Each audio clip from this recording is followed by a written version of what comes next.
Welcome back to Driven Daily. This is our second episode of Driver's Meeting. The last time we met with David Dennis and his co-driver to talk about rallies and rally sprints. This time, we're joined by LaCroix to talk about hill climbs.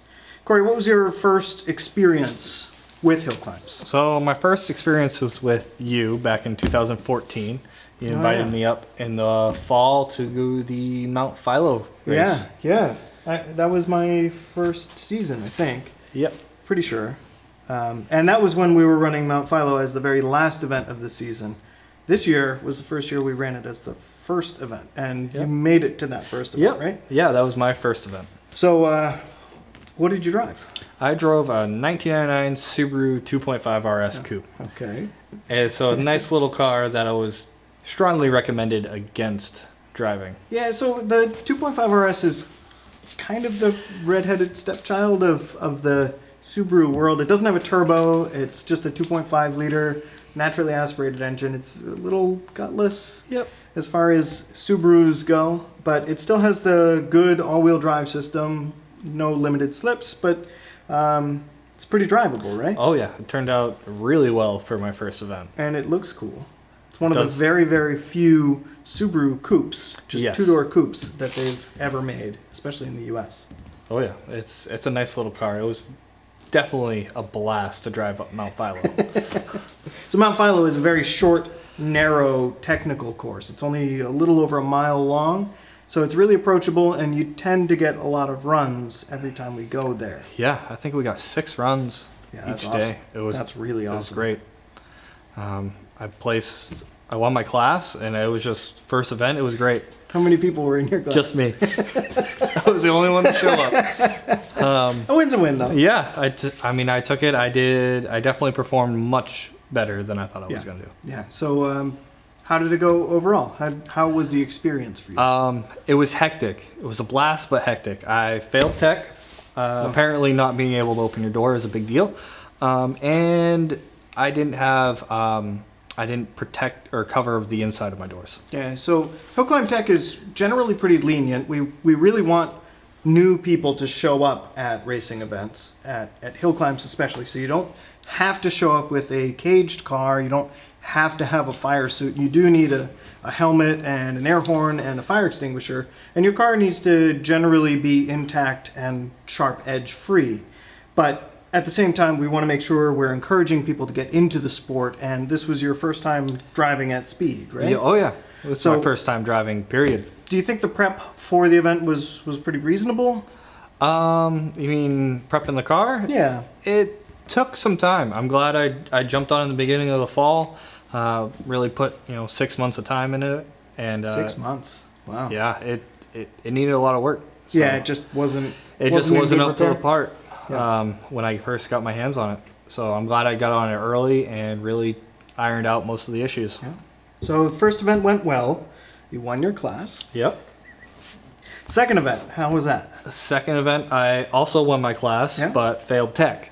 Again? So yeah, I tried to cut some funds on buying coilovers, and they just didn't. I didn't realize I didn't have a second lock ring in it, so they loosened up. Oh, so adjustable coilovers. Yep. So you can adjust your ride height and your spring preload by rotating a ring around the coil, right? Yes. And then normally you'd have a second ring that butts up against it that keeps it from moving anywhere, and you just didn't have those? Yeah, I just didn't. I didn't realize to look.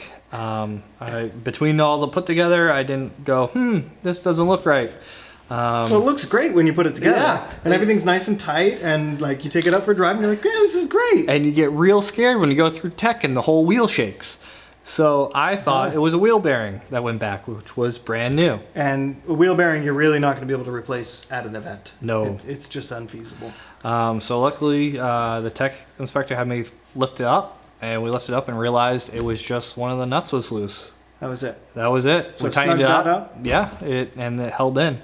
So I kind of had to check it pretty much each day to make sure it held up. I see. So, having gone through 2 events successfully, the second event was successful, you'd say? Won my class again, so yeah. What would you recommend to somebody who just wanted to get started hill climbing?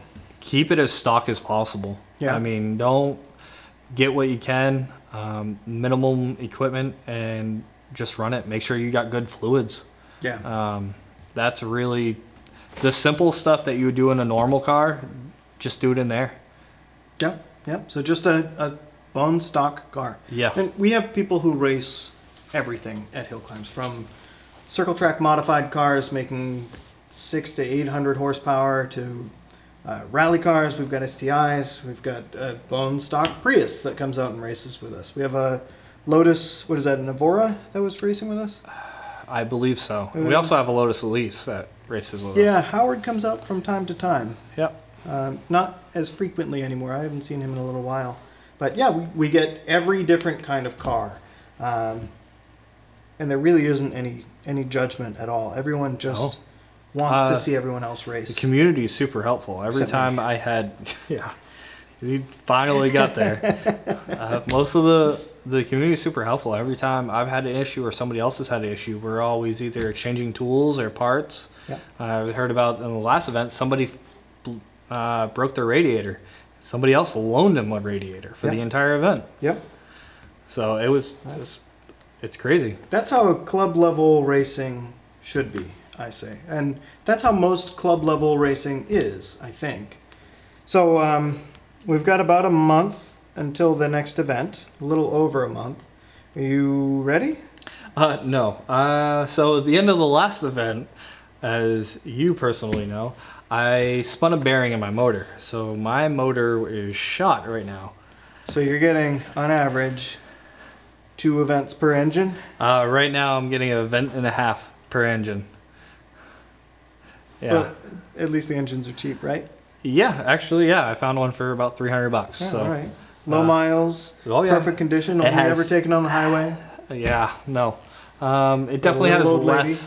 less miles. It has about half the miles as my other engine had. So I'm hoping it will last me 3 events instead of 2.